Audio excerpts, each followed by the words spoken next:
Every now and then, I see one of these tweets that farm engagement, asking you to pick from a lineup of game studios with Capcom thrown in the mix.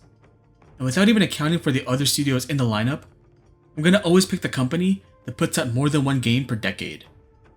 Now, the cynical response would be to point out that Capcom only caters to a handful of franchises unless the rest of the brands languish. And I can't argue with you, hypothetical Darkstalkers fan. Like any other business, they go where the money is, and the money comes from Resident Evil, Street Fighter, and Monster Hunter. But every now and then, Capcom brings something back like remaking Dead Rising, or teases something new like Pragmata, or the subject of this video, Kunitsu-Gami. When I first saw trailers for the game, I didn't know what to make of it. As an Onimusha fan, the Japanese fantasy aesthetic is always nice to see, but what was the game about? Well, Capcom dropped a demo a while back, and I went through it. And let me just say this. This doesn't feel like a Capcom game. This feels like a Clover game. And that's not just due to the Okami DLC that the game is gonna have.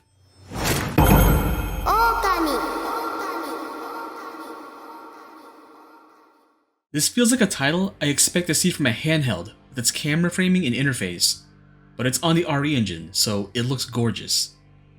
Kunitsu-Gami, Path of the Goddess, is an upcoming crowd wrangler, escort mission, tower defense game. Yeah, that sums it up. You play as So, the bodyguard of Princess Yoshiro, who's on a journey to purify the land from corruption.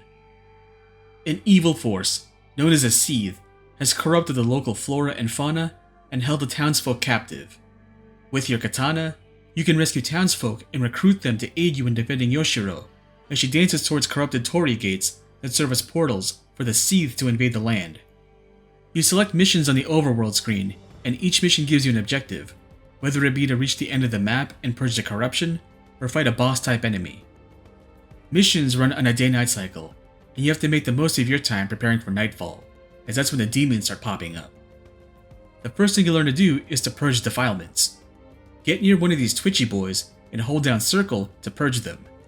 Doing so will give you crystals. Crystals let you assign roles to townsfolk once you purge them, and they also allow you to carve a path for Yoshiro to dance through. Much of the early phase of a mission involves running around the arena, purging defilements, recruiting townsfolk, and clearing paths for Yoshiro. When you purge all the defilements in a given area, you'll unlock a treasure that you can equip for passive buffs. Every defilement you purge will show you how many left you need to purge to unlock the treasure. Some defilements are blocked off by obstacles. You can assign townsfolk to work on those obstacles and to clear a path for you to cross. When you finish carving a path for Yoshiro, either by reaching the endpoint or running out of crystals, a ghost of Yoshiro will appear to show you where she'll stop. If it's blue, then it means she'll reach the demon gate before nightfall. If it's white, then you'll have to hunker down for the night. You can issue commands to your recruits by either walking up to them and pressing circle, or by pressing R1 at any time. The game will highlight a selected unit in green and show your cursor in yellow. This is how you get them to move around to specific points on the map. The demo provides 4 roles that you can assign to your recruits: Axeman, Archer, Ascetic, and Healer. Axemen are your basic melee unit. They've got a relatively short aggro circle, but when they're active, they move quite a bit from their rally point. Archers are your basic range unit. You can post them on platforms to increase their range, but they're also squishier than Axemen, so don't put them in the front line. Ascetics back up your infantry by chanting prayers to freeze enemies in place, and healers provide passive health restoration to any nearby units. The Repairman is another unit, but it's a unique NPC and not a role you can assign to any unit. This guy can repair sites that will either stem the flow of enemy movement or buff your team's stats. You can upgrade these roles when you're in the home base. Doing so will change the shapes of their masks. During boss fights, you have additional commands to set your recruits to focus all of their attacks on the boss, or to defend Yoshiro if the enemy mobs get too close. Despite all the teamwork involved, you still have to get your hands dirty when the demons start spawning in. So has a light attack and heavy attack. By dialing in a set number of light attacks and capping them off with a heavy attack, you can perform 3 different combo strings. If you played a Musou game or Jetstream Sam's DLC in Metal Gear Rising, then you know what to expect. Now, don't get it twisted. This isn't a character action game. You're not expected to pull off any sick combos with these attacks. These are merely tools for crowd control that you have to use to take down waves of enemies as they start rolling in. What's great about these combos is that you can move Sa around while the attack animation plays out. So even though you dialed in combo 2 or 3, you can still stem the flow of enemies by moving Sa side to side. There's a ton of other sub-mechanics to account for, like healing Yoshiro's lost health by doing a minigame while she purges a gate, but this is the gameplay in a nutshell.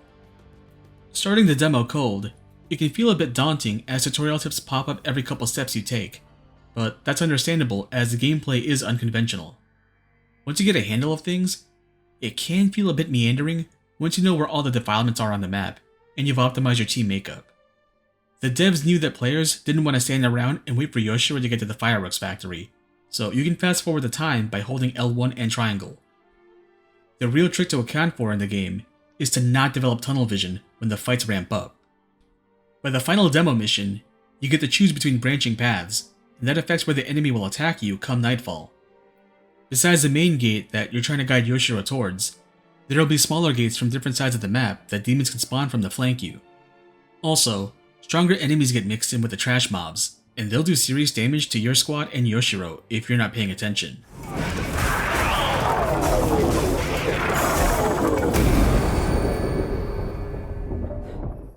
This brings me to my major criticism of the game as it is right now. Instead of having a separate map screen to show us abstractions of our units as well as enemy swarms, I'd much rather prefer a top-down camera we could pull out into from the default camera angle to get a bird's eye view of the action.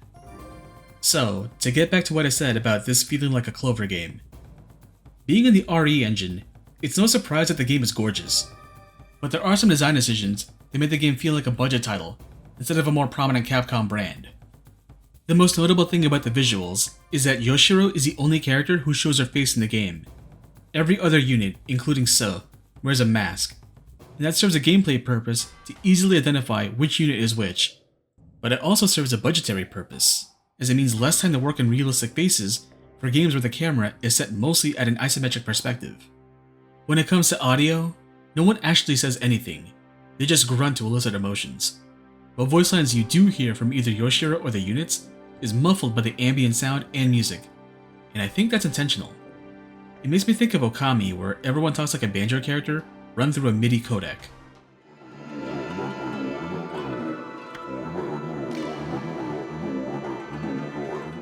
If you're familiar with the Clover to Platinum pipeline, then you probably thought to compare the game with the Wonderful 101 when it comes to crowdsourcing your militia. And that's kinda what Nightfall is like. I think a better comparison would be Dragon Quest Heroes, with how the arenas are set up like mini tower defense missions. Much of the challenge in the game is managing a small team and spreading yourselves out to cover as many attack vectors as possible, all while using Musou dial combos to thin out mobs. There's a practice in movies called one for you, one for me. An actor or director will take on a studio project that they may not be passionate about because it rakes in money and builds goodwill with studios so that when they do want to pitch a project they're invested in, the studio will take on the project as quid pro quo. What do I keep telling you? You gotta do the safe picture, then you do the art picture. And then sometimes you gotta do the payback picture because your friend says you owe him. I mean this in a nice way, but Kunitsu-Gami feels like a one-for-me project. There's a lot of restraint on display here that you wouldn't expect from other Capcom titles, and I feel like they know this isn't a safe bet like another Monhan release would be. But that's why it has my attention. It's different, it's atypical, and I think Capcom can put something out like this because they've got those bigger brands out there that are capable of covering this game if, God hand forbid, expectations fall short. And I tie this all back to those stupid charts I brought up in the beginning. This is why I'll always bet on Capcom, because they put out games.